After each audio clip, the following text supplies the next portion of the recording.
I should like now to make a few observations on the budget. This budget marks a turning point in the history of our country. It is no use attempting, as some of my friends have done, either to deprecate the budget very strongly or to suggest that we are not witnessing a new revolution in our methods of fiscal training and technique. I want it to be quite clearly pointed out to my friends that we are now facing the lean years of Indian finance. Hitherto, we had revenue surpluses which were a form of public saving and which were meant to be utilized for capital development. Hereafter, this form of revenue surplus would not be available. We have therefore to find out ways and means of implementing our great program of national reconstruction at minimum cost. My point is that the deficit on revenue account would be of the order of about rupees 19 to 20 crores. Here, let me point out that I do not agree with those of my friends in the finance department who have attempted to suggest that rupees 9 or 18 crores which are obtained from Pakistan should be put to the revenue side of the budget. They are to be put on the capital side. But that does not seriously alter the trend of my argument. What I am suggesting is that we would have to be prepared for a deficit of a much higher order even on the revenue side. That itself should make us realize that there are very many problems which we have to face and that we have to undertake ways and means of increasing the resources of our country so that it might be possible for us to have a greater amount of surplus or a greater amount of public saving for the purpose of financing capital development. The finance minister, in the course of his speech, Mr. Deputy Minister pointed out that the deficits during the past 2 years were of the order of rupees 83 crores.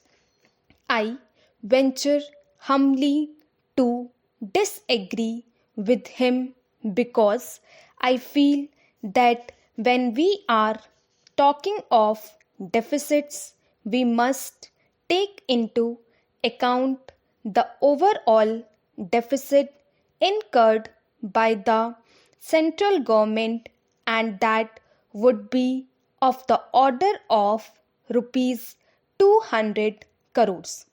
During the years of relatively light expenditure, we had a shortfall of about rupees 200 crores. Undoubtedly, now when we are going to have a very great amount of expenditure, we might have greater amount of deficit, and we would have to find out ways and means of trying to meet our capital expenditure. Some members have pointed out that deficit financing is good. Others have pointed out that it is poison. One honorable member who preceded me pointed out that it could be taken like tonic. Now, I am not willing to enter into the merits of deficit financing or demerits of deficit financing in an academic spirit. The time has now come when we should face realities. I do suggest that we have to indulge in deficit financing because without indulging in deficit financing, it would not be possible for us to indulge in capital expenditure on such a large scale. But when we are talking of the scope of deficit financing, I would like to place before the House and the Finance Minister the two great limitations which face us. The first limitation that faces us is that concerning the internal price level. The Honorable the Finance Minister referred to the cost of living. He said that he was going to keep a watch over the cost of living so that it may not shoot up within a short period and make a mess of the plans of capital development. But there is another limitation which has also to be borne in mind, a limitation which has not received as much notice as it should have done in all the discussions that have taken place on deficit financing. That limitation is the external limitation or the limitation which arises on account of our balance of payments position. I think this is as important, Mr. Deputy Speaker, as the internal price level, and I should like to elaborate that particular point a bit more because I feel that a time will shortly arrive when we might have either to reconsider our policy or might even have to leave the sterling club of which we are a member. The second serious limitation is as serious as the first. What would be the consequences of deficit financing on our balance of payments?